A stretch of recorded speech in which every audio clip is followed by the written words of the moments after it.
Muito bom dia, boa tarde, boa noite. Eu não sei a hora que você vai assistir, mas o importante é que você assista, que você não perca a oportunidade de ver mais um Fora da Rota, começando aqui. Já pedindo, às vezes eu peço no final, às vezes no começo. Curte, compartilha, manda pros amigos, manda pros inimigos. Às vezes você não gostou, manda pro inimigo também. O que importa é que a galera assista e que ajude a divulgar cada vez mais o nosso trabalho. Hoje eu tenho uma pessoa muito especial. Todas as pessoas que vêm aqui são especiais para mim, claro, né?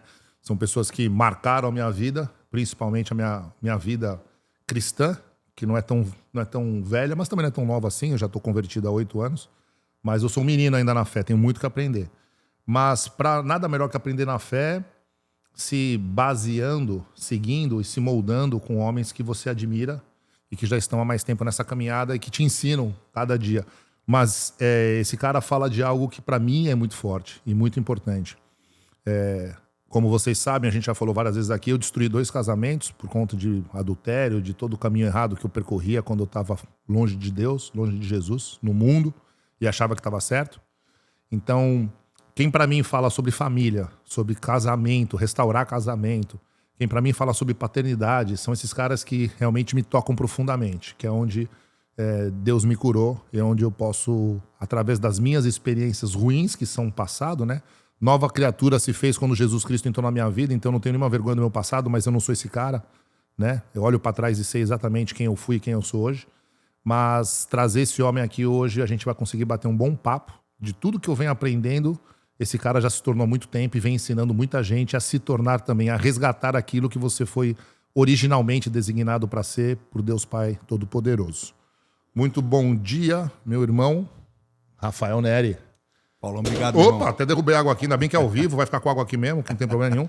Rafa, um prazer ter você aqui. Uma honra, meu irmão. Obrigado uma honra minha. Obrigado pelo convite. É um prazer ter você aqui, cara. Foi uma alegria, quando eu vi que você mudou para Orlando, foi uma alegria que eu falei assim, ó, não tenho ainda o contato do Rafa, mas vi que o Rafa tá por aqui, é um cara que eu admiro mais e não tem como, né? Chegou em Orlando, nós somos tudo abelhudo, a gente vai se metendo no jeito de chegar no cara, né? Não, a gente vai conseguir falar com ele, conversar com ele. E claro, você é um cara extremamente acessível, um cara totalmente humilde, mas é bom que difícil numa cidade grande, São Paulo ou qualquer outra grande cidade, grande metrópole do Brasil, ou onde você quer que esteja lá, acaba sendo mais inacessível, porque somos brasileiros no Brasil. Aqui somos brasileiros na América, então a gente acaba se conecta mais. Então eu queria que você falasse rapidinho um pouquinho, porque tem uns desavisados que não sabem quem é o Rafa, deveria saber, mas vai saber agora. Dá uma breve fala de quem é o Rafa Neri. Paulão, eu sou discípulo de Jesus, sou casado com a mesma mulher há 13 anos, tenho 20 anos de relacionamento com ela, pai de 3 homens, por enquanto, porque ainda não parei. Tô sabendo que o trabalho tá andando aí, né? Isso. Forte. Minha parte eu faço, com constância. Com constância já é uma coisa... Com constância a gente já não sabe. Diz você, como você é um homem de Deus, eu vou acreditar que ele tá falando a verdade. Né? Vou acreditar que o cara tá falando a verdade. Com constância... O que é constância pra você? Não vai me humilhar. É relativo. Não né? fala, é relativo. É relativo. Mas tenho 25 anos caminhando com Jesus, fui batizado com 9 anos de idade, tenho 35 agora, né? Então 26, vou fazer 27, uma estrada aí. Uma vida já, Filho de pastor, né? Então só não nasci na igreja porque não tinha culto no dia, né? Mas já vi muita coisa dentro do reino de Deus, já tive contato com gente boa, com gente ruim. A gente vai aprendendo e compartilhando um pouquinho do que Deus vai fazendo dentro da gente, né? O que mais pega em você, pra mim, sempre pegou, Rafa, desde quando eu comecei a te acompanhar, que deve ter aí uns mais fortes na mídia, uns 3 anos, acredito eu, por aí, né? Mais ou menos isso. 21, 22. Isso aí, acho que foi por aí, uns 3 anos. Que tudo que você fala transmite verdade porque é você. O que mais hoje me incomoda, cara, em tudo, e a gente aqui fala muito também sobre trabalho, sobre a vinda para a América para trabalhar, para você poder crescer, aquele coach que te ensina o que ele nunca fez, o cara que te dá um curso do que ele nunca venceu. O cara é bom de vender algo digital, mas ele não vivenciou aquilo. Ele não tem autoridade para falar, embora ele diga que tem. E quando eu olho muitas vezes pessoas falando, você não sente, é impressionante, é vibracional, entendeu? É uma coisa que você sente no coração realmente quando você tá na mesma frequência. E embora eu seja muito mais novo que você na fé, nós estamos na mesma frequência. Você tá muito mais na frente, mas nós estamos na mesma caminhada. Isso que importa, a gente tá mirando Jesus Cristo.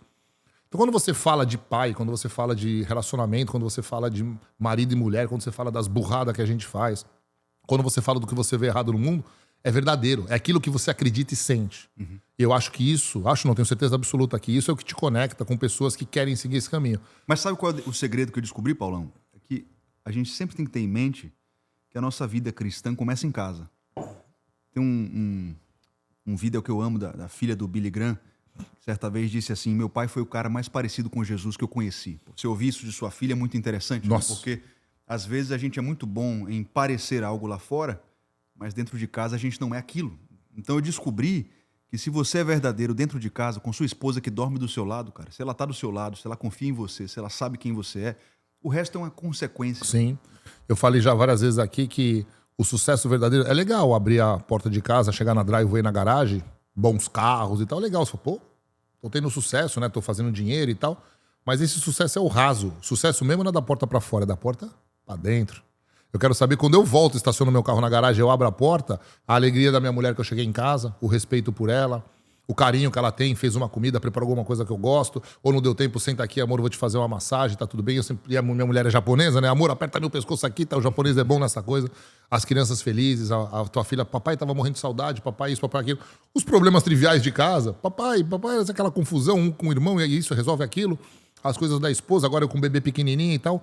Mas você saber que você era esperado, que você é amado, né? E assim, meu filho sabe que vai tomar uma bronca porque eu falei com ele já no WhatsApp alguma coisa que tá errada. Mas ele tá feliz que eu cheguei mesmo, tô tomando a bronca, entendeu? Isso. Minha filha tá preocupada, papai, eu não fui tão bem na escola, precisamos conversar. Mas ela tá feliz, ansiosa, me esperando. Tá tudo certo. Embora eu vou ter que acertar com ela, filha, isso aqui tá certo, isso daqui tá errado.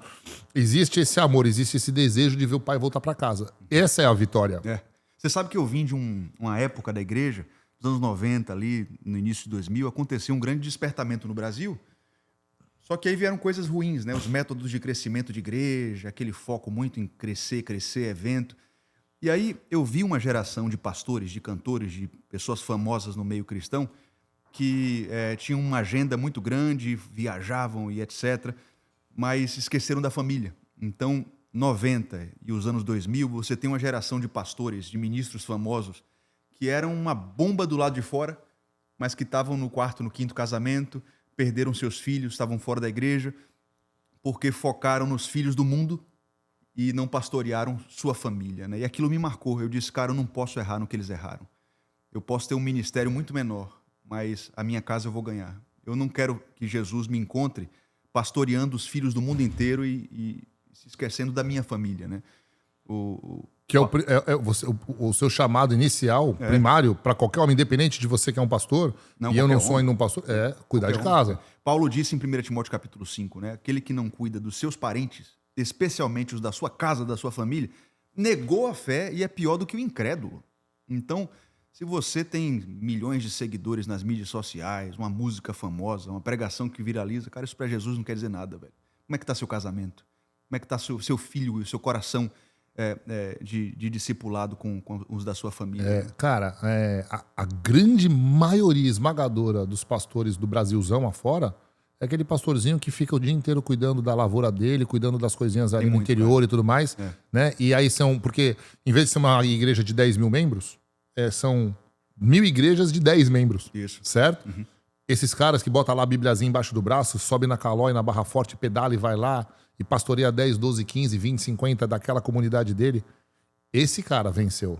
Esse cara leva Jesus para dentro de casa dele, para a esposa, para os filhos, ainda que tenha uma vida mais escassa e difícil, mais dura no trabalho, e esse cara vai pregar a palavra de Deus, independente do que ele vive ou do que ele não vive, né? E a gente sabe que a condição, claro, muitas vezes no Brasil é uma condição que até muitos pastores ou muitas pessoas não conseguiram se renovar pela mente, e quando a gente não se renova pela mente, a gente acaba ficando na força do braço. Sim. E é difícil, é muito mais difícil você ter oportunidades ou conseguir realmente romper, digamos assim, no financeiro.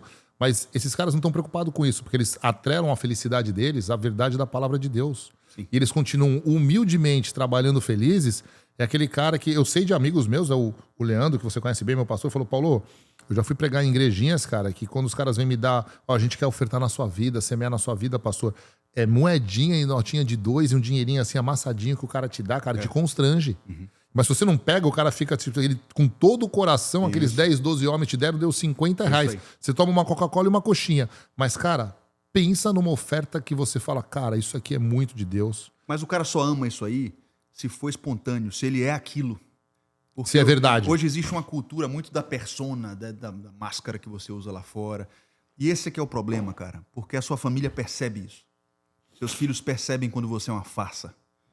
É por isso que a Europa está nessa frieza espiritual e aqui nos Estados Unidos também a gente percebe um pouco disso. Os pais se tornaram bons frequentadores de cultos, de uma cultura gospel, mas os filhos não viam presença real dentro de casa. Com seus pecados, com suas limitações, mas caramba, meu pai tenta acertar, ele ama Jesus. Ele é de Deus. Ele faz um bocado de burrada, eu vejo os pecados, mas eu vejo o quebrantamento, o arrependimento, uma vontade genuína de adorar o Senhor. Aconteceu uma coisa recentemente que me marcou profundamente, Paulão. Eu fui para um culto, domingo à noite. A gente já tinha ido domingo de manhã.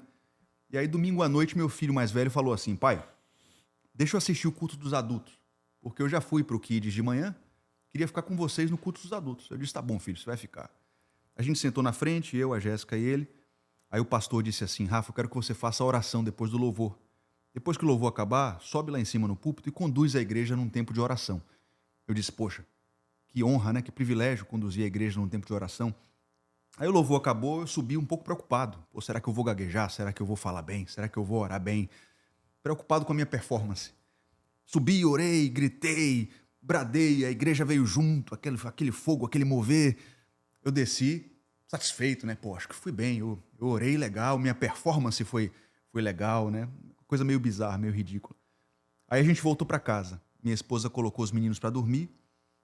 Depois ela desceu ali na cozinha, falou comigo assim: amor, posso te contar uma coisa? Quando você estava lá em cima orando e gritando, Samuel me puxou pela camisa e disse assim: mamãe, eu nunca vi meu pai orar assim lá em casa. Aí te quebrou as pernas, né? Pô, me quebrou, cara. Eu me senti naquela hora um imbecil. Eu me senti naquela hora um idiota, porque estava muito preocupado com o que as pessoas iam achar da minha performance no púlpito. Cadê esse fervor da porta pra dentro? Cadê esse fervor dentro de casa? Cadê esse fervor no dia a dia, espontâneo? Não precisa ser aquela coisa litúrgica, não precisa. Quadrada, né? Vamos orar aqui, um momento devocional. Não tem que ser natural, cara. E eu percebi que eu estava muito preocupado em pastorear os filhos dos outros. E não estava dando isso para os meus filhos. Então, aquele episódio me marcou porque eu disse assim, cara, o que adianta eu parecer algo lá fora se os meus filhos aqui em casa não veem isso? Sim, às vezes a gente fica achando que tem que ficar muito cartesiano, correto, frases de efeito, frases fortes. Basta você abrir a boca com essa energia que você tinha para falar coisas simples, né? Oração. O evangelho clamando a Deus, exatamente. Mas é isso, né? Você vê como é que é a pureza de uma criança, né?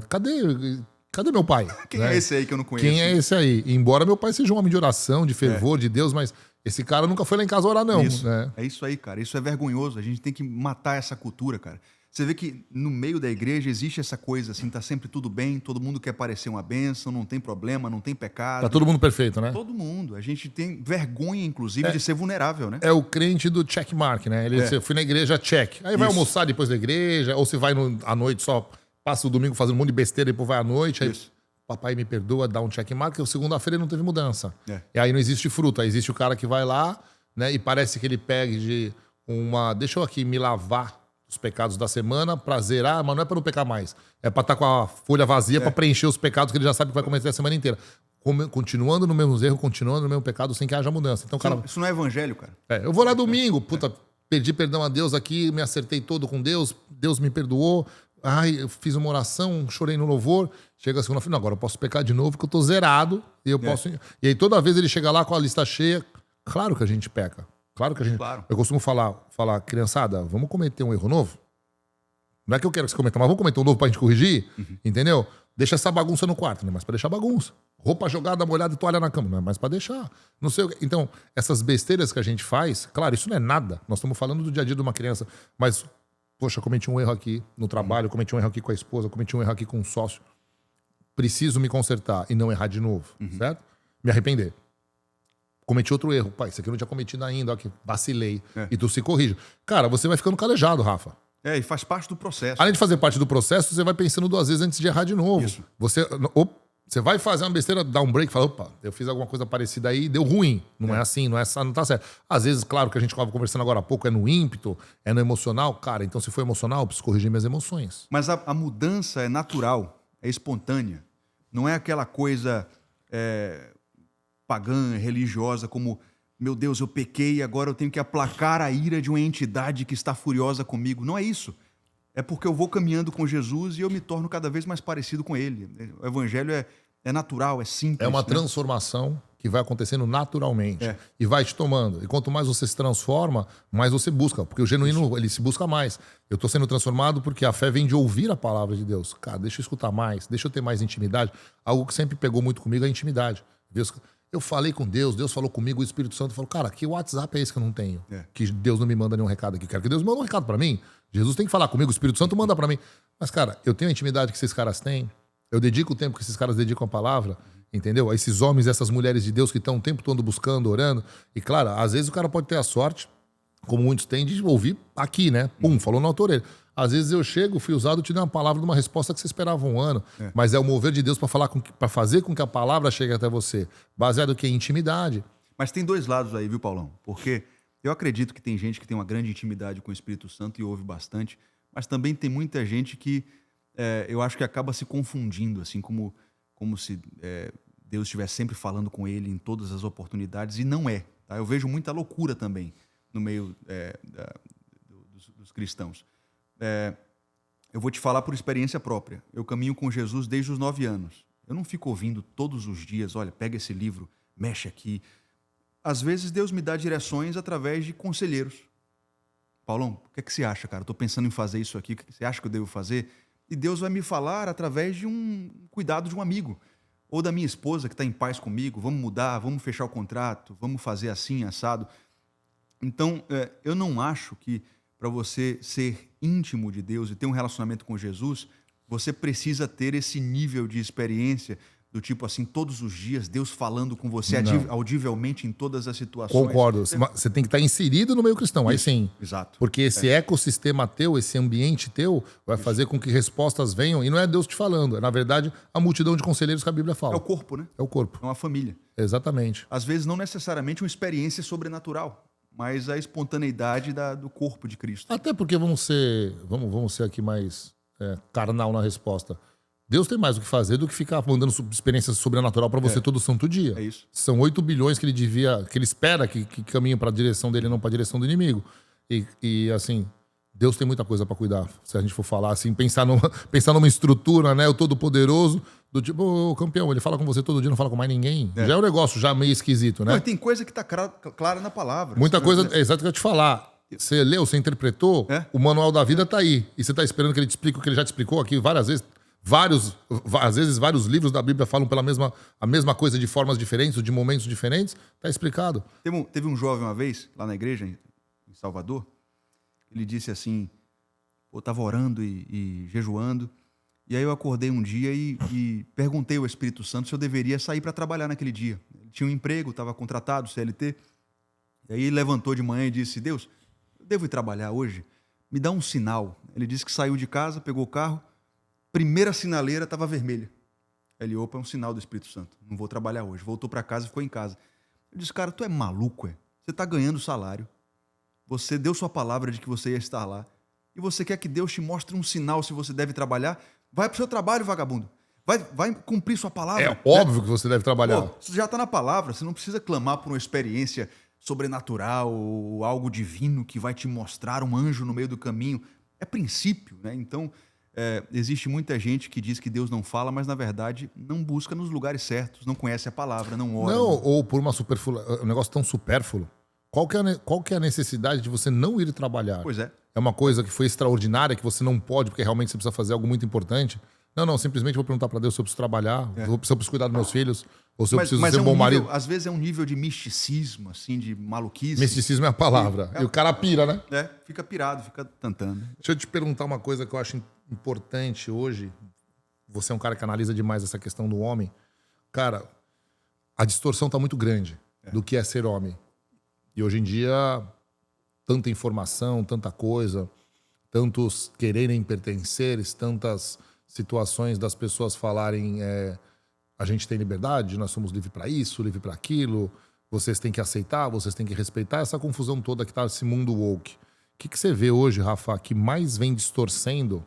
Porque essas distorções, quando tem uma paternidade que não é a paternidade ideal, a paternidade de Cristo, você solta meio que solta o filho no mundo. É. E aí o cara que não recebeu dentro de casa a direcionamento de Deus, de Cristo, ou não teve um exemplo do que é um homem de verdade, vai procurar na rua. É. Cara, hoje em dia quem procura qualquer coisa na rua tá arrebentado. Verdade. Então, assim, o que você vê que vem distorcendo essa tal masculinidade, essa palavra ridícula da tal da masculinidade tóxica? É. Que inventaram essa tal da masculinidade tóxica para ficar agredindo os cristãos, os homens brancos, cristãos, héteros, aquela papagaiada que a gente escuta. O que você vê, cara, que vem tentando minar isso, que no fundo a gente sabe o que é o trabalho do inimigo para destruir a família?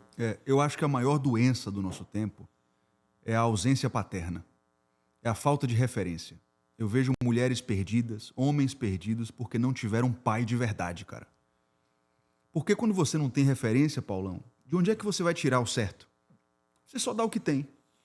Se você não viu um casamento normal funcionando, como é que você vai ser um bom marido? Você não faz a menor ideia do que um pai faz, um marido faz, um homem faz. E aí a chance de você procurar padrões malucos é muito gigantesca, né? Porque E aceitar aquilo, né? você vai se apegar a alguma coisa. É comum eu atender pessoas que tiveram um pai extremamente agressivo e descontrolado. O cara cresceu vendo o pai quebrar porta e parede com um soco, jogar objetos na mãe. Para ele aquilo ali é aceitável. É normal. Para o cara quebrar esse padrão, ele precisa trilhar um caminho de redenção muito gigantesco, né? Eu acho que a principal doença dos nossos dias e a raiz dessa distorção é a ausência de homens virtuosos. A gente precisa resgatar isso. Porque eu não sei como foi sua história familiar, mas é muito mais difícil você encontrar redenção quando você não teve pai. Mas é possível. Você não precisa repetir os erros da sua família, você não precisa...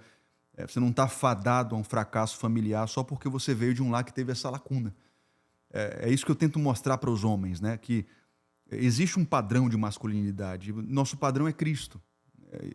Tem dois extremos hoje, né?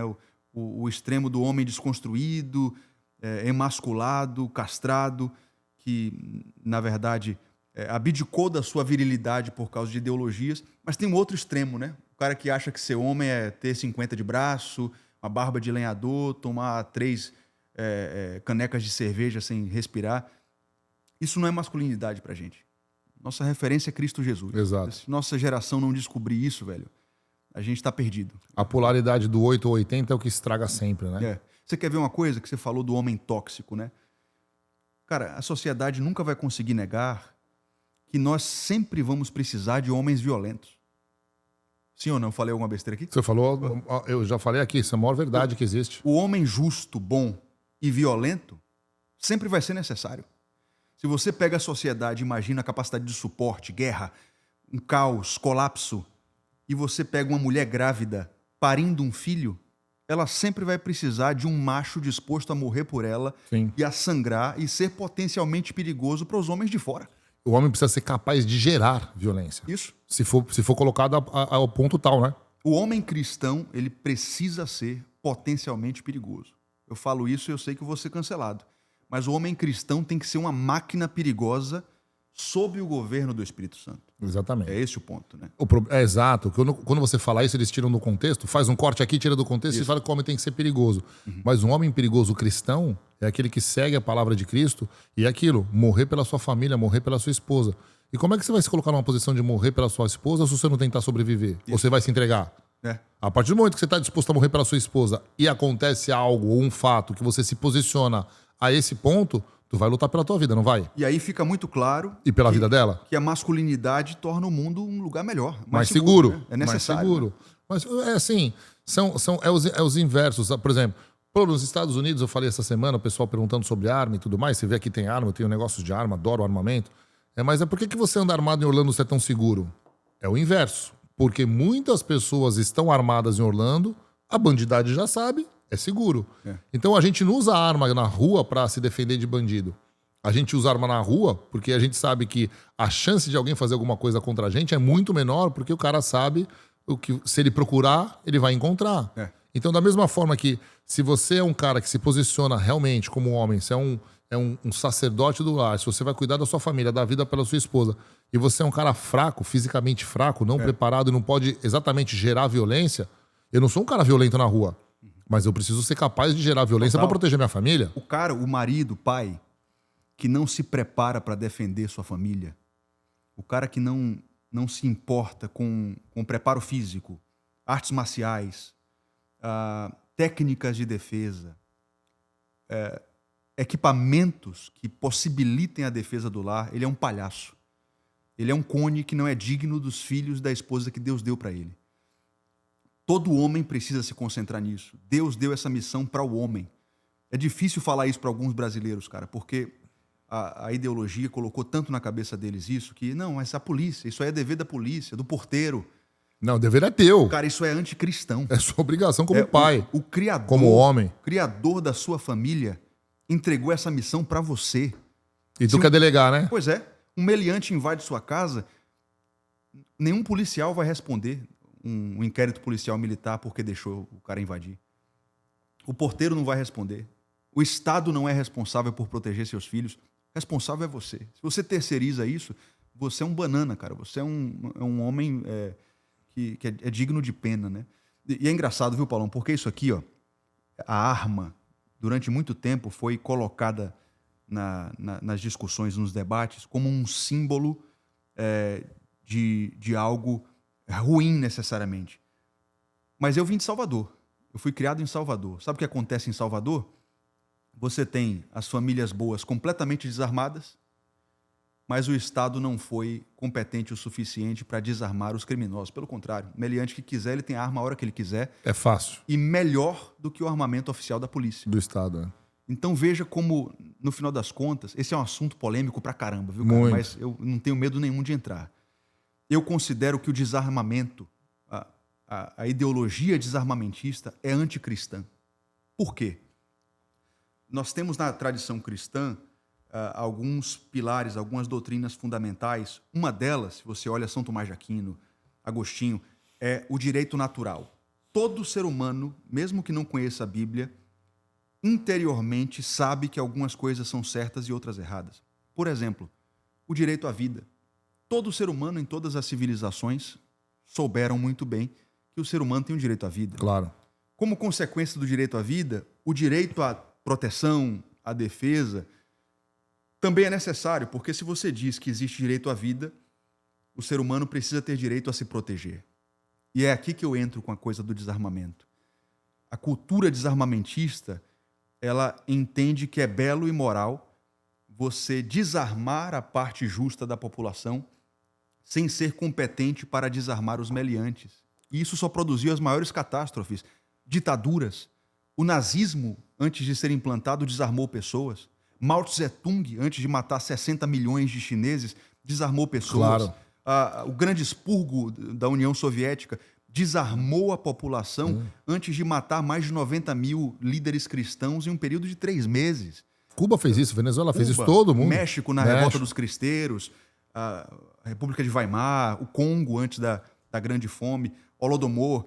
Quer dizer, não existem poucas coisas tão anticristãs quanto o desarmamento. É duro a gente falar isso hoje, porque eu acho que o pessoal não está preparado para esse tipo de conversa.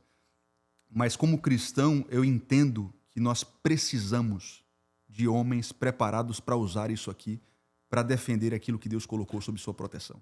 É tão fácil, você não precisa concordar com o Rafa e com o Paulão, é tão fácil você procurar na história e ver que as maiores tragédias, né, os maiores problemas que a civilização enfrentou em volume de mortes, né, em fascismo, porque eles querem ligar o fascismo ao armamento, né?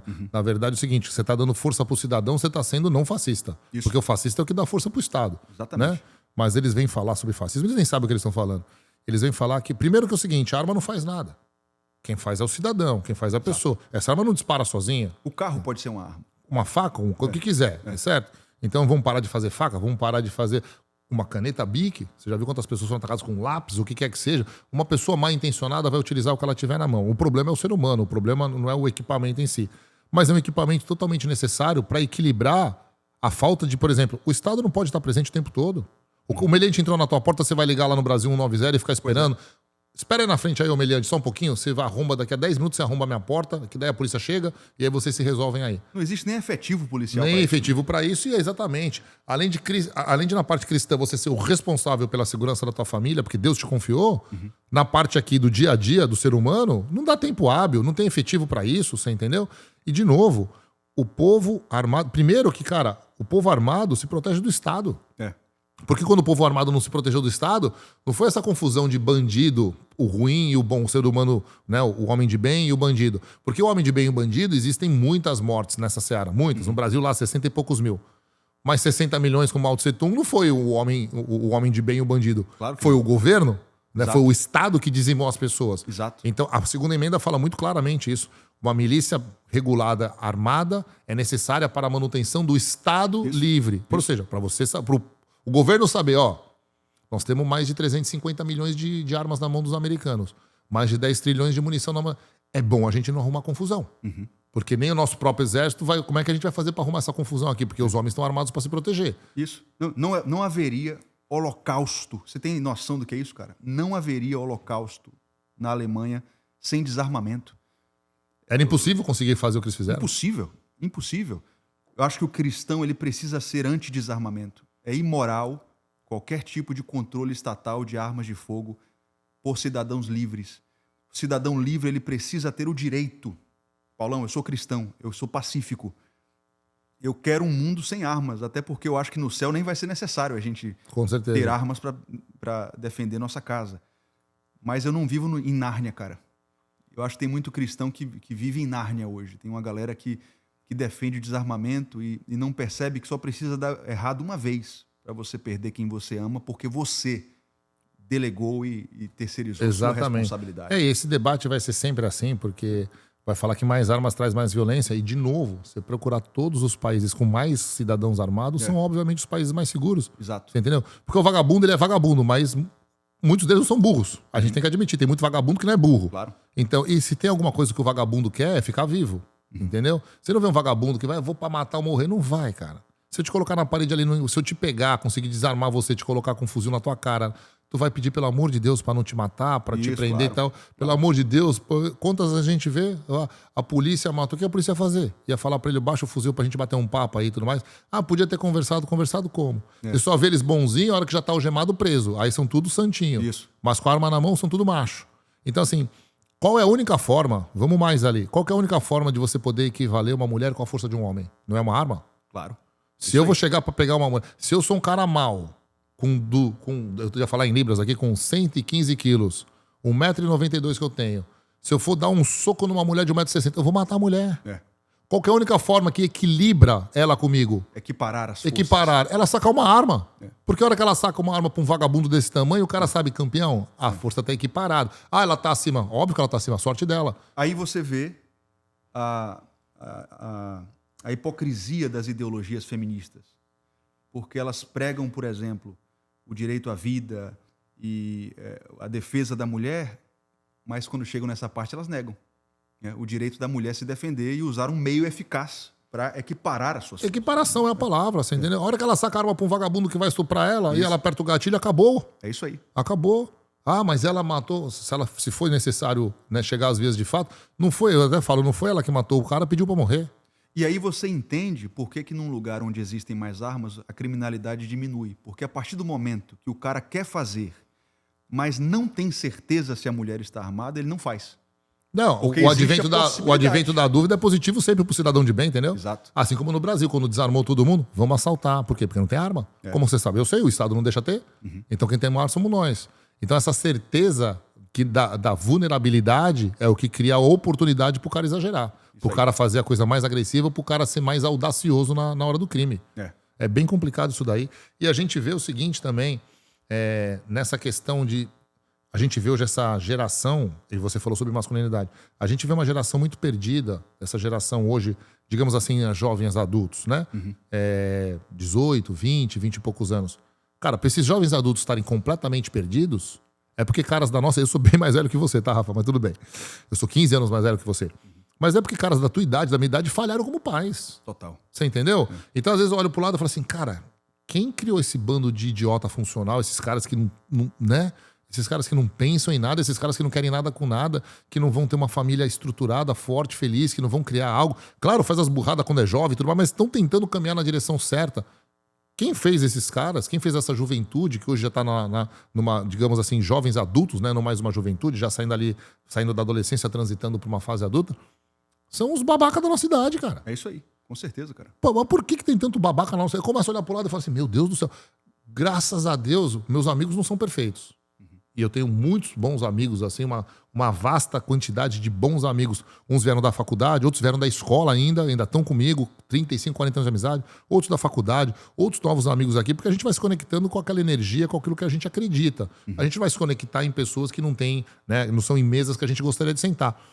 Mas essas mesas são agora, mas essas mesas que fizeram a base de quando eu era garoto, de quando eu tive pais até muito rígidos, portugueses rígidos e tal, e eu dou graças a Deus que meu pai foi assim, né? Eu apanhava de cinta, apanhava até meu pai achava que era certo. Muito provavelmente meu pai, quando me batia, já fez muito menos do que fez o meu avô nele. E assim, e a gente sabia que era assim. E a gente hoje vive outro tempo. Só que assim, eu vejo meu filho de 17 anos, um garoto maravilhoso. Ah, é pai, é fácil. Não, ele é um garoto maravilhoso. É um garoto que frequenta a igreja, é um garoto que vai trabalhar, que tem responsabilidade, é um garoto que vai muito bem na escola. Então, assim, cara, não foi tão difícil fazer isso, cara. É. Eu fiz o básico. E eu, cheio de erro, cheio de problema. Você vê, tive problema de adultério, tive problema de errar demais dentro de casa, tive problema de não seguir um caminho cristão diferente de você que já conseguiu seguir, porque teu pai já era pastor. Então, assim, eu cometi muitos erros. Mas eu tenho certeza que você acertou em duas coisas. Você pode ter trabalhado pra caramba, mas de alguma forma você deu atenção e presença. E amor total. Amor, né? Porque eu acho que essa é a grande falha dos homens que eu vejo hoje em dia aí. Muitos são bons em trabalhar bastante do lado de fora. E aí o que é que acontece, Paulão? A gente tem milhões de crianças em escolas de tempo integral que passam o dia inteiro longe dos pais. Quando dá 7 anos, 8 anos de idade, a criança já acabou a primeira infância, sem ter contato com o pai, presente em casa, sem ser amado, sem observar o pai para poder modelar o que o pai faz. Sim. Até os 15 anos, 16 anos, os pais estão trabalhando pra caramba. E aí, geralmente, é nessa fase que eles dizem, opa, tenho que dar uma segurada no freio aqui para correr atrás do prejuízo. Cara, Foi. Não dá mais tempo. Já foi. Não dá mais tempo. E sabe qual é a grande verdade, Paulo, que nós homens, às vezes, não estamos preparados para admitir? É que, para nós, às vezes, é muito mais cômodo a gente trabalhar igual um cavalo do que dar atenção em casa.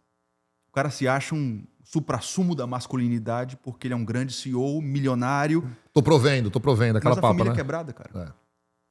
É. A família é a vitória do amor sobre o egoísmo. Você ser pai, cara. Você ser pai de verdade. É a humildade, não é? Cara, isso coloca o ego do cara no lugar certo. Exato. É contra a nossa natureza carnal. Porque é muito mais fácil para mim, não sei para você, mas eu percebo assim, é muito mais fácil para mim passar 12 horas na rua trabalhando e eu trabalho igual uma máquina. Mas você dá 2 horas de atenção pros guris, cara, gritando. Aí é que dá correndo, trabalho. Quebrando coisas. Aí é que dá trabalho. Isso é trabalho de verdade. Isso é que dá trabalho, exatamente. Aí eu vou te dizer uma coisa que é totalmente contraintuitiva. A gente despreza, negligencia o pecado da preguiça. Você pode ser um preguiçoso trabalhando 14 horas por dia na sua empresa, cara. Sim. Você chega em casa e fala, tô muito cansado. Porque você Deixa eu tomar um banho. É o fácil pra você. Deixa eu sentar ali no sofá um pouquinho. O trabalho é uma cachaça. E sabe o entendeu? que... com certeza. E sabe o que mata? E eu já fiz esse erro, cara. Já me policiei e aprendi muito. Pô, o papai tava trabalhando até agora pra te dar uma vida boa. Quem disse que ele pediu? Pois é. Entendeu? Eu tenho certeza que se a gente fosse, se ele tivesse um pouco mais, às vezes você falar isso, a criança tem 6, 7 anos, fala, o papai passou o dia inteiro trabalhando. Primeiro que a criança muitas vezes não tem nem discernimento para entender o que você está falando. Segundo, eu penso assim, se a criança fosse realmente centrada, né? Essas crianças que às vezes estão à frente do tempo, olhar para mim e falar assim, ô papai, quem pediu? Eu preferia andar num carro mais simples, eu preferia morar numa casa menor, mas eu preferia que meu papai tivesse aqui, jogasse frisbee comigo na piscina, chutasse bola na casa, a mamãe ia ficar brava com nós dois, não só com você, porque a gente quebrou alguma coisa com a bola dentro de casa. Inclusive, se isso significar uma vida mais simples e com menos conforto. Total. Esse é o ponto. Total. Isso... Os valores deles são os valores na conexão. O meu filho mandou pra mim assim, cara, agora, anteontem, Rafa, é legal você falar isso e eu, cara, vou te falar uma verdade humilde, que é um erro. Meu filho falou assim, pai, nós vamos pro Brasil agora e tal, então a gente vai visitar a família e tal, ele quer comprar uns presentinhos, umas lembrancinhas. Vamos sair pra ver umas lembrancinhas pra família, pra comprar algumas coisinhas que eu quero levar e tal. Ele tá trabalhando, juntando o dinheirinho dele e tal. E eu também quero bater mais um papo com você, quero estar mais junto com você, porque a gente se vê bastante, pai, mas a gente nunca fica assim um bom tempo juntos. Então, assim, 1, 2 horas de noite, ou a gente vai fazer alguma coisa, ou às vezes a gente sai pra pegar um cineminha rápido. Eu percebi que ele queria, tipo assim, me dá uma tarde inteira aí. Não vai trabalhar, e nós vamos pro um shopping, comprar algumas coisinhas, bater um papo e tal, não sei o quê. E ele falou assim, é que às vezes, pai, a gente tá junto, batendo papo, fica junto, mas nós dois, não falou de mim, só falou, nós dois acabamos que a gente se perde no celular. Caramba. Você entendeu? Então, qual que é a percepção dele? Muitas vezes a gente tá junto, a gente vê um filme ou a gente faz alguma coisa junto, mas ainda assim, essa porcaria aqui nos distrai. É isso, então, assim, talvez, se eu não precisasse, talvez, doar, que nem ele tá pedindo agora, eu vou fazer 8, 10 horas de uma tarde, que vai ser maravilhoso, começar com ele, depois almoçar com ele, passar a tarde inteira, fazer as compras, bater papo e tudo mais.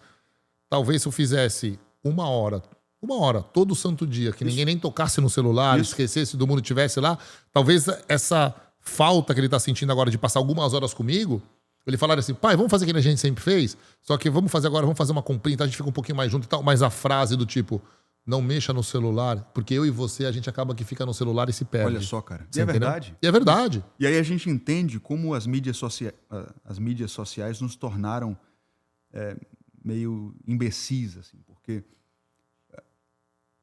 elas vendem pra gente uma ideia de que você precisa dar resultado, você precisa ser muito rico. E não que isso seja ruim, essas coisas são boas. Mas quando se trata dos seus filhos, cara, a verdade é que eles precisam muito mais da sua presença do que dos presentes que você pode dar. É o maior presente que você dá é a presença. Quando você morrer, quando a gente voltar pro caixão e voltar pro pó, nossos filhos vão lembrar muito pouco dos apartamentos que a gente deu, dos carros, do luxo, das coisas caras que a gente comprou na Amazon. Vai ser muito mais precioso o legado, cara. O tempo. Uma árvore que você plantou com seu filho, andou de cavalo com ele, uma tarde que você ficou com ele, uma viagem que vocês fizeram. Totalmente. O legado é o que a gente deixa neles. Isso. Não pra eles. Entendeu? Porque assim, aquele dia que eu morri de rir com meu pai, aquela viagem que a gente fez que foi muito engraçada, aquele negócio que deu totalmente errado e tal, porque os momentos vão ficar pra sempre. E não o que você deu. Até porque você cria filhos para serem filhos que sejam prósperos. E ele vai querer, obviamente, na vida dele, lembrar do pai e da mãe pelos momentos que teve e vivenciar e poder celebrar a prosperidade dele. Um bom pai, né? Quando tiver os filhos, um bom marido com a esposa dele, fazer as conquistas dele, conquistar os sonhos dele. Isso é uma vitória pessoal dele. Lastreado em quê? Numa boa paternidade de memórias com o pai. Não porque meu pai me deu um apartamento, não porque meu pai me deu um carro, mas porque o pai me amou, cuidou de mim. Pô, meu pai me deu uma bronca uma vez que você não acredita porque eu fiz uma burrada. Então, assim, essas formas é o que eu te falo. Não houve uma vez, isso pelo menos eu sempre fiz, não houve uma vez que eu dei uma bronca mais pesada, ou falei mais forte com meu filho ou com a minha filha. Eu tenho 4 agora, minha bebezinha tem 10 meses. E eu já percebo isso, Rafa, como eu já sou outro pai com a bebê. Porque eu tenho filho de 30, de 17, de 12 e de 10 meses. Né? Eles pegaram o seu amadurecimento. Exatamente. Então hoje eu tenho certeza que eu vou poder fazer um papel muito melhor para a Manuela do que eu fiz, porque eu não preciso cometer os erros que eu cometi. E é óbvio, a gente começa a entender o quanto é muito mais importante o tempo, né, e a presença do que era antigamente. Mas o que eu te falo é que essas crianças que hoje estão se tornando jovens adultos, e a Manuela que vai se tornar uma menina maravilhosa, o que realmente vai fazer a diferença, o que realmente eles vão sentir lá na frente, é o quanto de presença eu tive. Isso. É o legado. No momento, que é o legal. Porque assim, muitas vezes você está presente, mas você não é presente. Isso. Entendeu? Você tá distraído, você tá no telefone. Quantas vezes eu respondi já pra Valentina, papai só precisa responder um cliente aqui. Ela fala assim pra mim, mas você vai precisar sempre. É verdade. Cara, para 6, 7 horas e fala, agora é só amanhã. Entendeu? Por mais que seja uma coisa importante, por mais que seja um contrato importante, de novo, como é que eu posso falar pra Valentina? Valentina, eu tô fazendo isso por você, pela nossa casa e tal. E ela vai falar pra mim, pai, eu não pedi. Eu pedi pra gente jantar. E com a Valentina eu sempre gosto de fazer, tipo assim, tem um dia que é só com ela. Então a gente vai jantar onde ela escolhe, eu abro a porta do carro. Legal. Dia dos namorados ela ganha flor também. Mas eu tô moldando minha filha para que ela não exija o mínimo. O homem tem que me tratar assim também. Abre a porta do carro para mim. Então agora ela já é mais mocinha, ela escolhe as coisas que ela quer, o que ela quer comprar. Ela quer ir comigo também no shopping fazer umas comprinhas. Não quer ir com o Henrico, então não Cara, vou... isso aí é precioso demais. Cara. Não vou levar o Henrico e ir lá junto, eu vou só com ele, depois eu vou só com ela. Precioso, então, cara. exatamente e tal. Para mostrar para ela o que realmente Eu quero que ela entenda e sinta para que ela possa dar valor a isso realmente, ao ser bem tratada, ao ser amada, ao ser respeitada, porque ela não vai depois aceitar menos que isso. Você sabe que existem duas coisas que todo pai tem que se preocupar em deixar para os seus filhos depois que ele morrer: herança e legado. O livro de Provérbios diz que o homem sábio deixa herança para os seus filhos. Ele é previdente. Ele se preocupa em dar uma cama para a sua esposa e os seus filhos terem algum tipo de paz e Conforto, estabilidade, segurança. conforto depois que ele morrer. Sim. Mas o legado é mais importante, cara. O legado é o que você deixa nos seus filhos, a herança é o que você deixa para os seus filhos. Sim.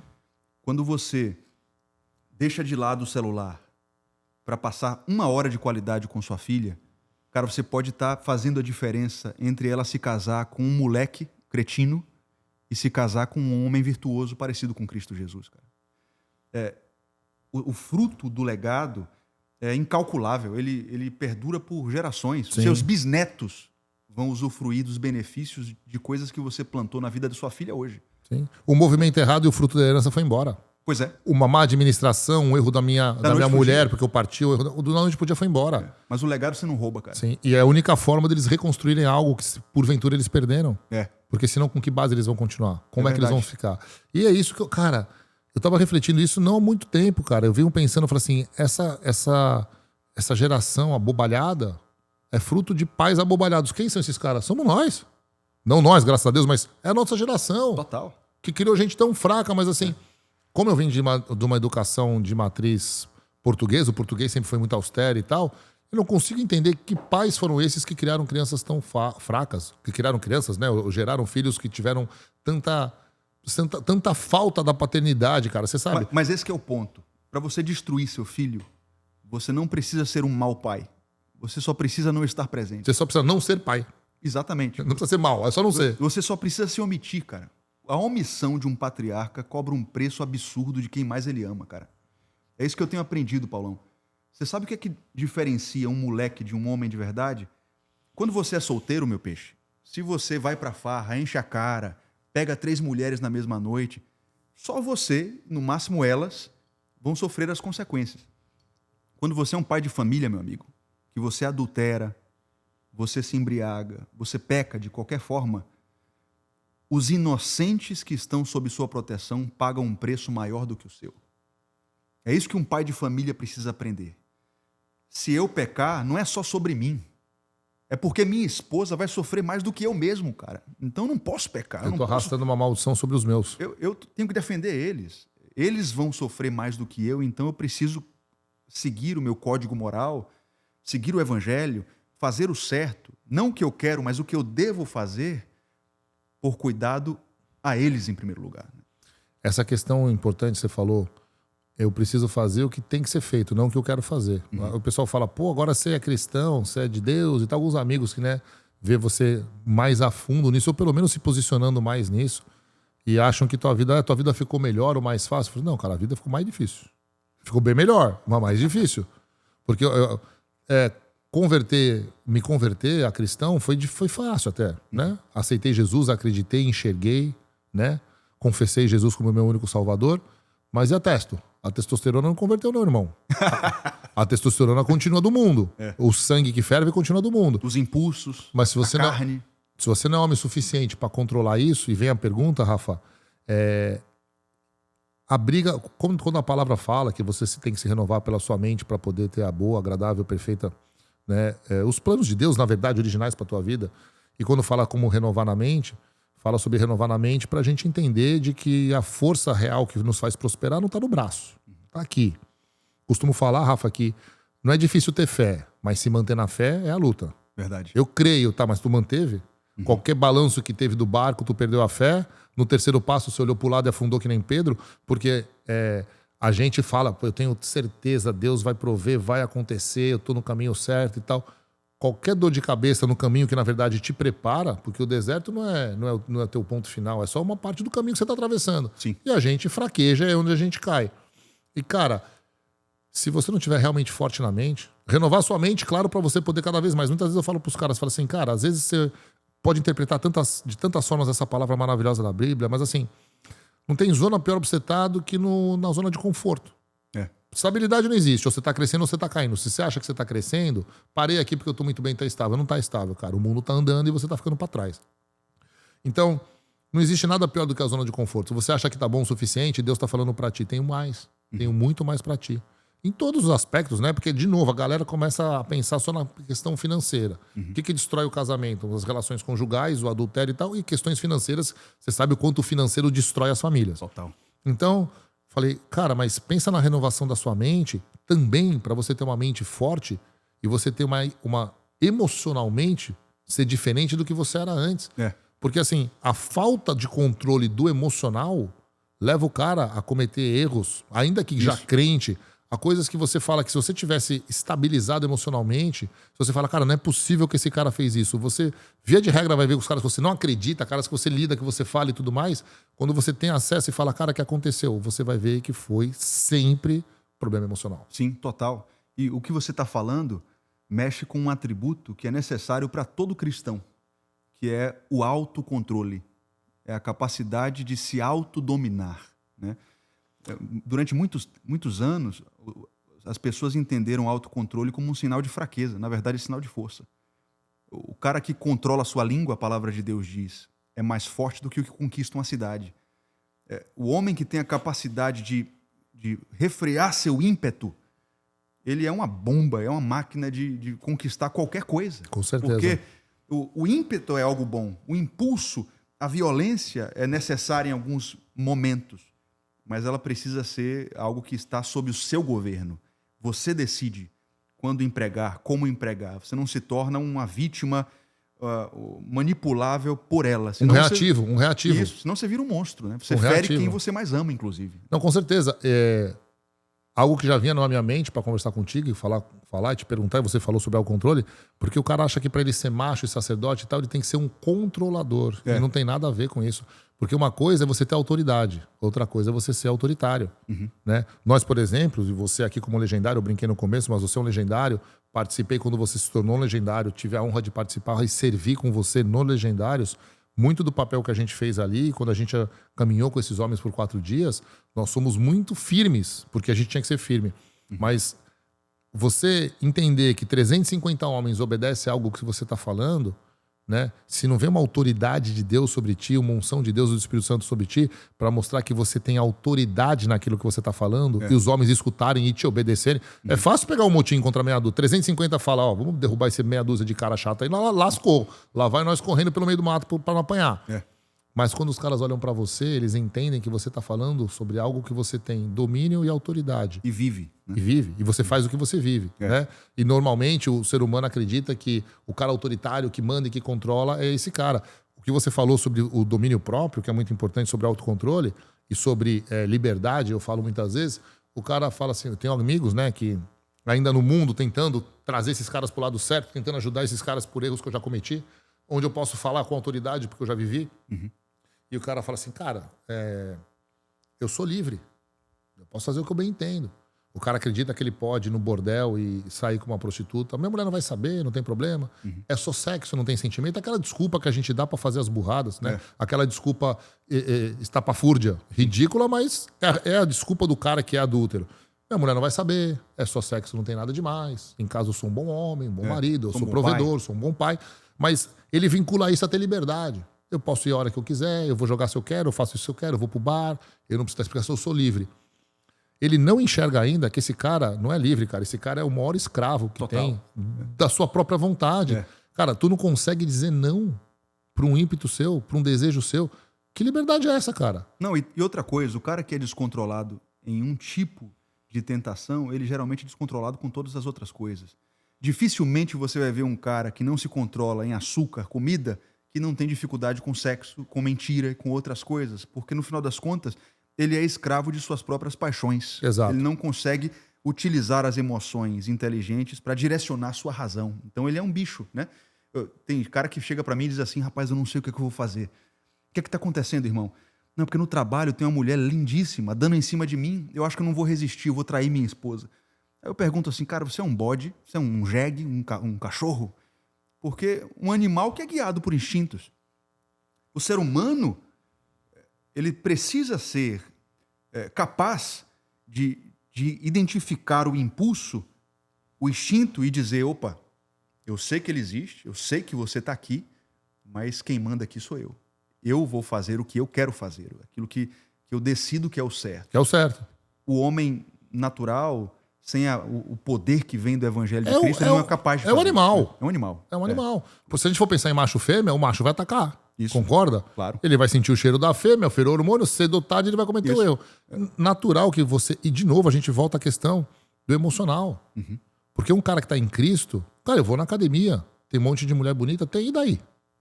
Você entendeu? Hoje eu parto... Até brinco com a minha mulher, eu falo, Bru, às vezes parece que o capeta tá vindo pra cima de mim. Eu mudo de aparelho, alguém vai do lado. Mas, cara, eu mudo de aparelho. Isso. Ah, porque você é fraco? Não, porque eu sou forte o suficiente, entendeu? Pra que eu vou ficar lá dando espaço, dando oportunidade, ou pra minha mente, ou pra alguém falar alguma gracinha e tal? Não é mais fácil eu mover pra onde eu não tô? Não é mais fácil eu deixar de... Não é mais fácil eu fugir da aparência do mal? Exato. E do ambiente da tentação. Exato. Isso que você está falando é tão importante, Paulão. Acho que todo homem tinha que aprender esses rudimentos, né? Porque, beleza, por um lado é nossa obrigação não pecar, resistir, dizer não. Por outro lado, você não vai ser um abestalhado de ficar se colocando em tentações desnecessárias. Algumas regras que eu trouxe para mim, que tem muita gente que acha desnecessário, mas eu faço. Funciona. Por exemplo, como pastor, como terapeuta, jamais atendo mulheres presencialmente sozinho com elas. Ah, por que você não resiste? Que coisa é essa? Não, eu não quero entrar no ambiente de uma tentação. Carona para outras mulheres, mensagens pessoais com outras mulheres que não sejam minha esposa. São coisas que eu fui aprendendo a evitar. Se blindar, né, cara? Como pornografia, por exemplo. Sim. O cara que já teve problema com pornografia. Pô, todo mundo vai dormir. Seus filhos vão dormir, sua esposa foi dormir. Você está 2 horas da manhã sozinho na sala, usando o celular, já é um gatilho. Então você aprender a se livrar dos gatilhos... Fugir da aparência do mal? Já são metade do caminho, né? Porque se tudo acontecer e você tiver que resistir, é sua obrigação resistir. Mas se você puder nem entrar nessa roubada, na emboscada do inimigo, você já caminhou 50%, né? E Rafa, você concorda comigo, cara, que isso tem a ver com ego? Porque o vaidoso cai nessa. É, verdade. Você entendeu? Porque acontece? O vaidoso, ele se gaba. Eu já me curei. Soberbo, né? Eu não vou cair de novo. Eu digo assim, uma vaidade sobre a sua falsa força psicológica ou a sua... Não, eu já me posicionei aqui, eu sou um cara de Deus, eu não traio minha mulher. Não, a Bíblia entendeu? vai em outro sentido, né? Quem tá de pé, cuide para que não Que não caia. Exato. E outra... Vigiem, orem, né? O diabo anda em derredor querendo tragar, né? Exatamente. Ele vai achar uma forma de te cutucar onde você mais foi vulnerável. Isso. Então, o prepotente. No fundo, como diz nosso amigo Paulo Vieira, o orgulho é o pecado número 1, digamos ali, né? O próprio diabo é o orgulho. E aí do orgulho vem tudo. Prepotência.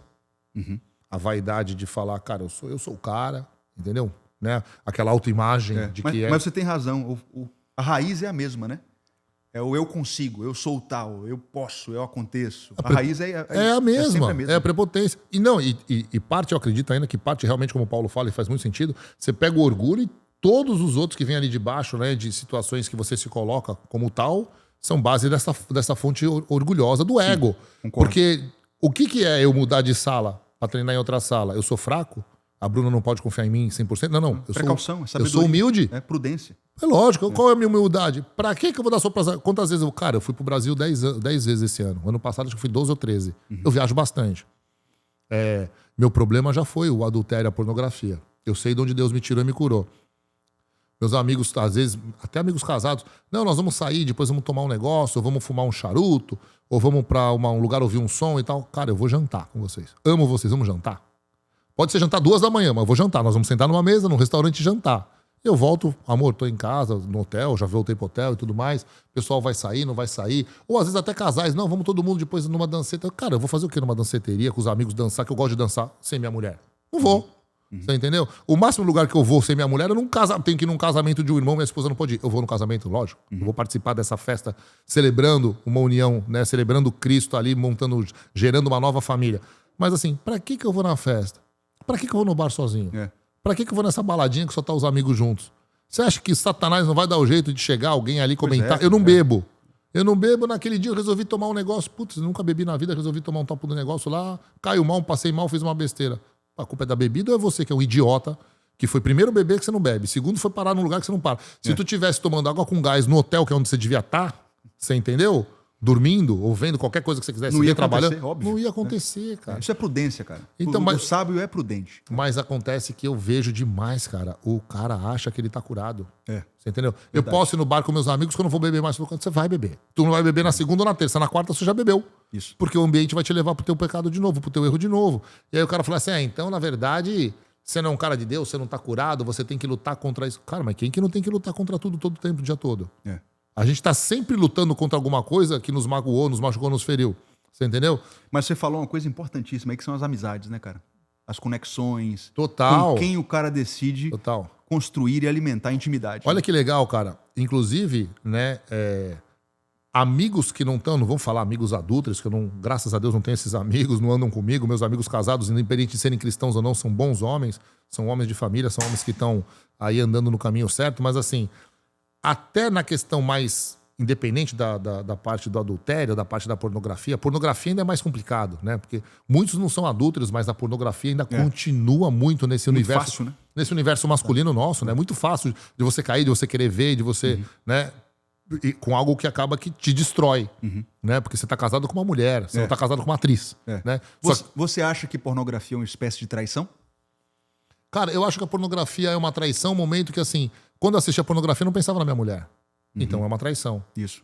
Certo? Se eu tô pensando aquilo com outras mulheres, eu tô traindo ela. Eu não tô vendo uma cena porque eu quero repetir em casa. Eu tô vendo uma cena porque ela alimenta o meu sexual, alimenta a minha imaginação.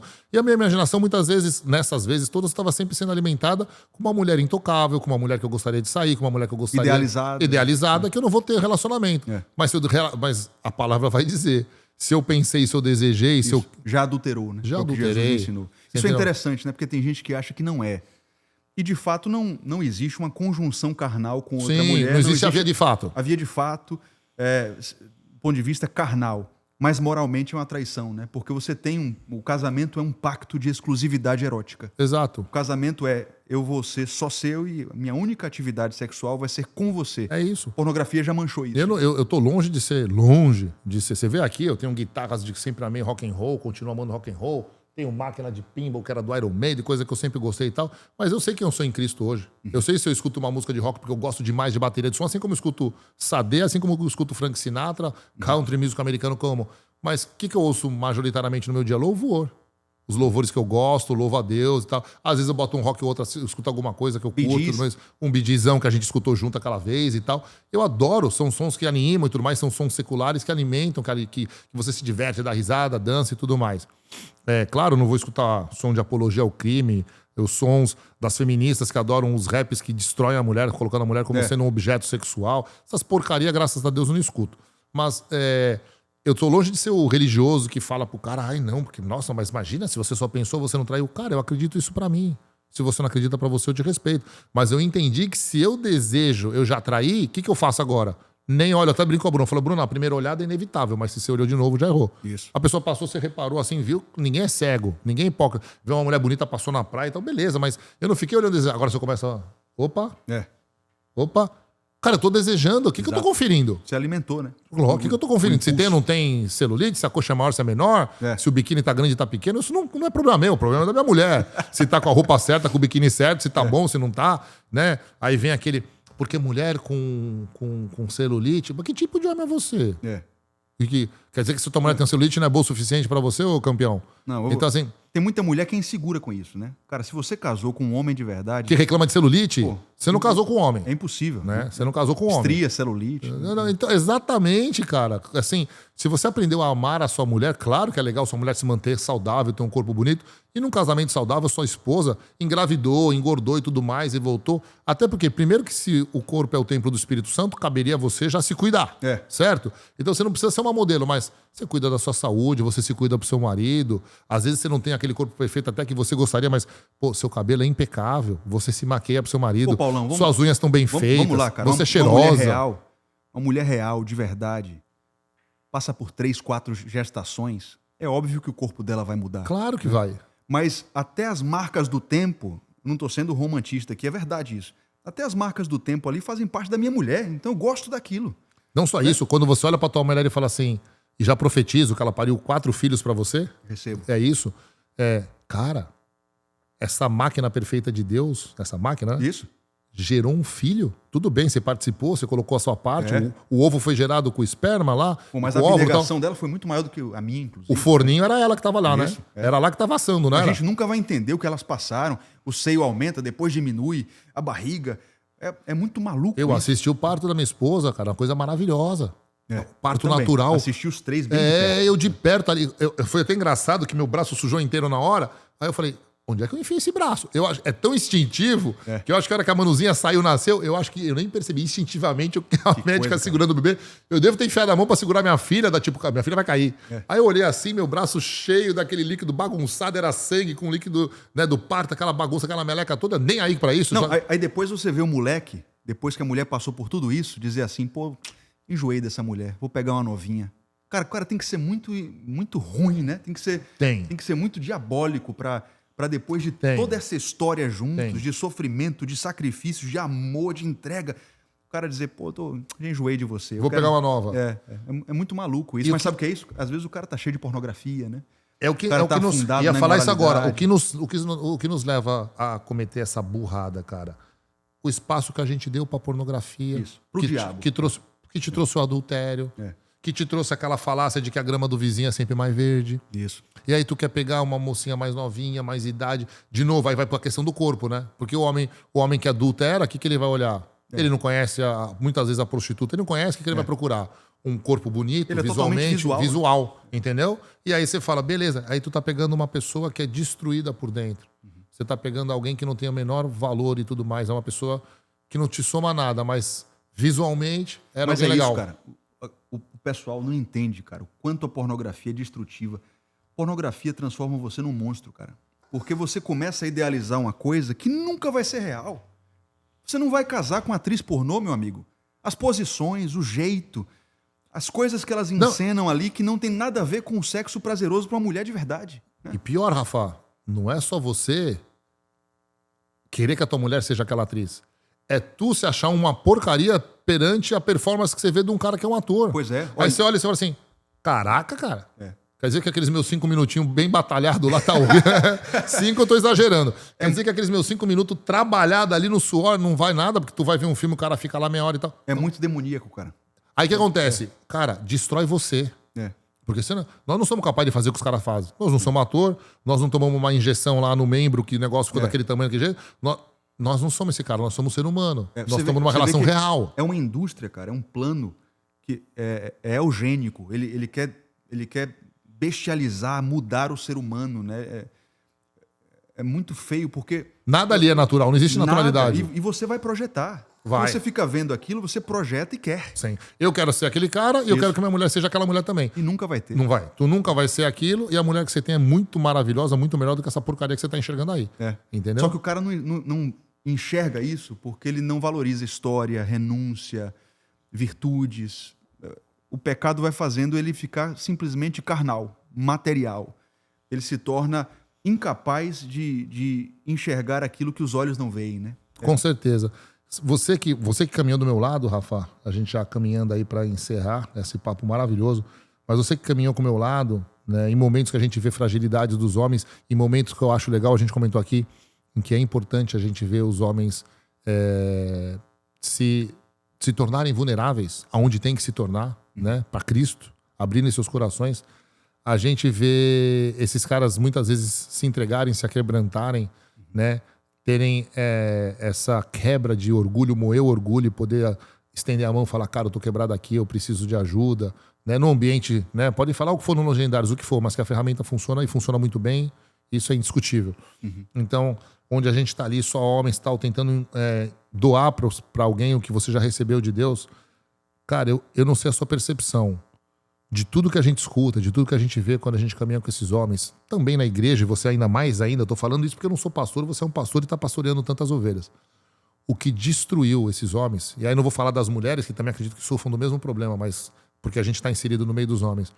O que destruiu esses caras, 95%, se não for mais, foi a paternidade. A falta de modelo, a falta de saber como fazer, Sim. a falta do amor, o cara que nunca ouviu um amor, o cara que nunca ouviu um eu te amo, o cara que nunca recebeu um abraço. A gente vê pais que não conseguem abraçar. É. O cara não consegue dar o que nunca teve, precisa quebrar uma maldição dessa. Os caras nunca tiveram modelo. Alguns têm aquela situação, né, do pai bêbado. Um filho ficou bêbado porque viu o pai e o outro nunca bebeu porque disse que nunca queria ser igual ao pai. Isso. Então, Não diz eu te amo, não consegue dar um beijo no pai, cara. é ridículo. Desculpa, eu não quero falar mal dessas pessoas, mas assim, pra nós isso é ridículo. Você entendeu? Eu falo, como assim você não vai falar algo que eu te amo? Eu falo, é o que eu tava falando pra você há pouco tempo aqui. Por mais que eu brigo com o Henrique ou com a Valentina, né? O meu filho de 30 já é casado, tem 2 filhos, já tá no outro momento, né? Já é um pai de família. Mas por mais que eu tenha broncas e tudo mais, e eu às vezes pego pesado e sou rígido e tudo mais, né? A Bruna fala que eu sou muito mole, mas eu faço lá o meu melhor. Quando eu vou dormir, nada disso mudou quanto eu te amo. Eu te amo muito, filho. Você é um filho maravilhoso. Valentina, o papai te ama muito. Ah, papai, você tá triste? Tô triste. Você cometeu uma coisa muito ruim. Não pode fazer uma coisa dessa. Mas vamos esquecer, já passou, você já aprendeu, não vai acontecer de novo. Mas sabe o que isso muda que eu gosto de? Zero. Sabe o quanto eu deixei de gostar de você? Zero. Ai, a minha nota... Porque ela se compara muito com o Henrique só tira 10. 10, 10, 10. Ela tira 8, acha que tá ruim. Comparação. Eu tentando botar na cara, filha, não se compare, você tem habilidades que ele não tem, é diferente e tudo mais. Engraçado isso, cara, porque na minha família também a gente percebe essas diferenças nos meninos. Competição entre eles ali. Eles não competem, mas se comparam inevitavelmente, né? Porque alguns têm qualidades que os outros não têm e isso vai ser inevitável sempre. Mas eu faço a mesma coisa, cara. Quando chega a noite e eles vão deitar, eu deito um pouquinho com cada um ali e eu digo, seu pai te ama. Você vai ser um vencedor. Você vai ser um homem cheio do Espírito Santo. Você é um tesouro que Deus me deu. Eu tenho muita honra de ser seu pai. Cara, eu tenho certeza de que essas palavras, toda noite, vão fazer diferença na identidade deles, na convicção que eles têm de que eles são amados, não que eles são perfeitos. E eu acredito muito na neurociência, acredito muito no quântico. Eu sei que isso, às vezes, ele pode não lembrar na memória quantas vezes você falou. Mas você imprimiu isso no subconsciente deles de uma tal forma. Eles, entendeu? E o subconsciente tá lá o tempo todo trabalhando. Porque trabalhar o que a gente tem na memória é fácil, mas trabalhar o que tá lá dentro, lá no cerne, é o que nos move muitas vezes, é o mais difícil. Cara, você acha que no subconsciente não dá? Sabe? O negócio parece que ficou ali no cerne da criança mesmo. Gravado, tatuado, assim, entendeu? Do tipo assim, eu sou amado, eu vou ter sucesso, eu sou um filho de Deus, o Espírito Santo caminha comigo. E não é nem meu só pai isso, me ama, né, Paulão? minha mãe me ama, eu sou capaz. Tem o aspecto espiritual também. Porque, cara, vou te dizer, Satanás odeia nossos filhos, tá? Satanás vai fazer de tudo para destruir nossos filhos. Ele tem medo dessa geração que está se levantando aí. Porque ele está vendo que Deus está levantando pais bíblicos que estão fazendo a coisa certa. E os filhos desses caras que somos nós, eles têm um potencial para fazer uma diferença gigantesca. Virem muito melhores do que nós, né? Total. Porque é o que eu te falei, a gente vem de uma geração de muitos imbecis, muita gente abobalhada, muita gente fraca, muitos homens fracos, muitas mulheres fracas, que são fruto de caras da nossa idade que fizeram essa burrada toda. Não, cara, você tem alguma dúvida de que seus filhos vão evitar dezenas de sofrimentos pelos quais você teve que passar? Não tenho dúvida nenhuma. Nenhuma. E essa geração, olha que pulo. Essa geração de jovens adultos abobalhada, fruto de um bando de pai fraco, de mãe fraca, de gente que não soube criar esses filhos. Nossa geração. Que agora vai ser consertada pela geração que nós que estamos fazendo a coisa certa. Porque nessa geração que fez a coisa errada, tem quem tá fazendo a coisa certa. Isso. Certo? Só que o estrago aqui já tá grande, já tá criado. Só que esses caras daqui a 10, 15, 20 anos, esses caras vão estar governando, cuidando das partes públicas, das partes do Estado. Influenciando, liderando em suas empresas, em seus negócios. E vão vir para uma nova geração, agora, de crianças que nem 10, 12, 17, 15, 9, 6, 0, que a Manuela nasceu agora, que vão ser formadas para, muito provavelmente, vir corrigindo tudo isso e eles fazerem melhor do que nós fizemos para os nossos netos e assim sucessivamente, para que a gente consiga dar um reset aqui e começar a melhorar. Mas olha só a loucura do que você está falando. O que você está me dizendo é que a nossa paternidade, nossa renúncia, nosso sacrifício agora não vai trazer frutos em nossos dias. Eles vão experimentar. Então, isso é muito maluco, cara, porque o cara egoísta, o cara carnal, o cara que quer os prazeres desse mundo... Ele quer para ele. Ele não vai viver isso. Por quê? Porque os frutos do que a gente está plantando vão ser para os nossos filhos daqui a 20, 30, 40 anos. Exato. A paternidade é completamente antimodernista. Ela vai no sentido oposto desse mundo, entendeu? Com certeza. É pensar na próxima geração. Eu posso não usufruir. É como vir para cá. Mudar de país, em muitos aspectos, cara, foi uma renúncia muito grande para mim, porque, de certa maneira, eu estou num lugar que não faz sentido eu estar agora. No Brasil, eu teria muito mais acessos, coisas para fazer, trabalhos para fazer. Conforto, tudo. Conforto. Mas eu sei que talvez daqui a 10 anos, 20 anos, meus filhos pensem assim, caramba, aquele passo que meu pai tomou lá atrás Mudou minha realidade. abriu um leque de possibilidades, De pra mim aqui, oportunidades. que mudou a história da nossa família. Né? Então, Com certeza, Rafa. o patriarca tem que estar disposto a sofrer e renunciar coisas pensando no que as próximas gerações vão usufruir, cara. Isso é muito difícil, tá? O homem sem Deus não consegue fazer Não, isso. é o cristão que sabe que não é para ele, mas é por ele, é através dele, certo? O que eu posso fazer através de mim, nos meus negócios, através de mim, na minha posição espiritual, na hora que eu me posiciono para caminhar com Cristo, o que eu posso fazer pelo próximo, o que eu posso servir ao próximo.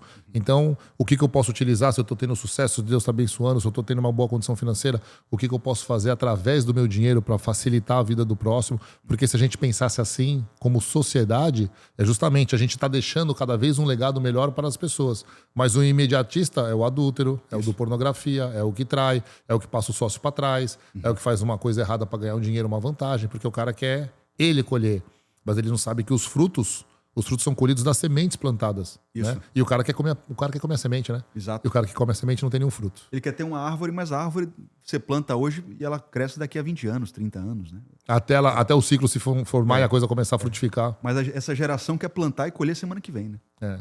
É muito triste. Infelizmente. É imediatista porque esse mundo do pra já, pra agora, ficou muito fácil. Tudo você resolve no celular, tudo você pede. Eles cresceram acreditando que vai ser assim também na vida deles, espiritual, nos negócios, para criar uma família. Na verdade, nem família eles estão querendo criar. Mas, Rafa, eu acredito, tenho certeza absoluta que mesmo nós dois sendo homens e falhos com os nossos erros e pecados, estamos fazendo a diferença como tantos outros irmãos e amigos aí estão fazendo a diferença nesse mundo. Amém, meu irmão. Antes da gente acabar, me fala dessa novidade maravilhosa aí, Rafinha. Pois é, tô lançando esse livro aqui, 12 coisas que seu pai não lhe ensinou. Engraçado, né, que o título bastante provocativo, né? Pô, como é que você sabe que meu pai não me ensinou? Mas a ideia é exatamente mexer com uma geração. Eu tenho certeza que 90, 95% sentiram falta de alguma referência paterna. E mesmo que seu pai tenha te ensinado essas 12 coisas, no final das contas você vai revisá-las, né? E aqui existem 12 princípios, cada capítulo é um princípio que todo pai deveria ensinar para os seus filhos em casa de berço, né? Então, primeiro capítulo, a palavra de um homem é inegociável. Todo homem deveria aprender isso, né? Que o meu avô falava que era no fio do bigode. Né?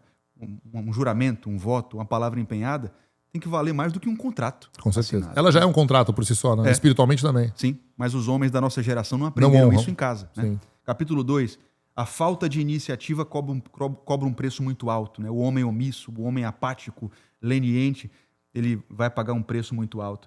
Então, são 12 conselhos dessa natureza. A sua esposa é a mulher mais importante. Hoje eu vejo um monte de homem destruindo o seu casamento porque casa, mas não rompe o cordão umbilical com a mãe. Não, isso daí é absurdo. Você tem que continuar honrando sua mãe, ela sempre vai ser sua mãe, meu peixe. Mas a partir do momento em que você casou com uma mulher, você tem um nível de intimidade com ela, de uma só carne, que sua mãe nunca vai ter com você. Jamais. É isso. A sua mãe e seu pai honra, né? Mas a importância de quem é o número... Inclusive, vou mais além. Não só na questão do pai e da mãe, mas eu vejo famílias em que o cara dá mais atenção e mais valor para a filha. Estamos falando em relação mulher. Para a filha, não, filhos em geral, mas no caso mulher, para a filha, sim, mulher, do que para a mãe. Não, você é dedicado, amoroso e tudo mais, mas, cara, a maior importância nesse relacionamento todo é a tua mulher. Exato.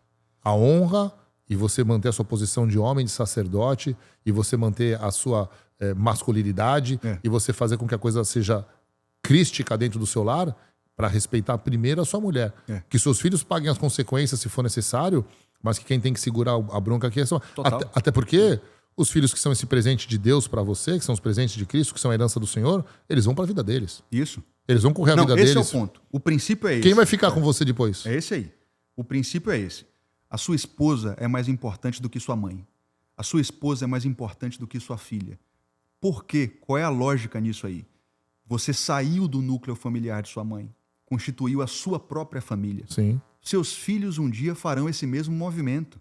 Num casamento forte, o cônjuge fica até a morte.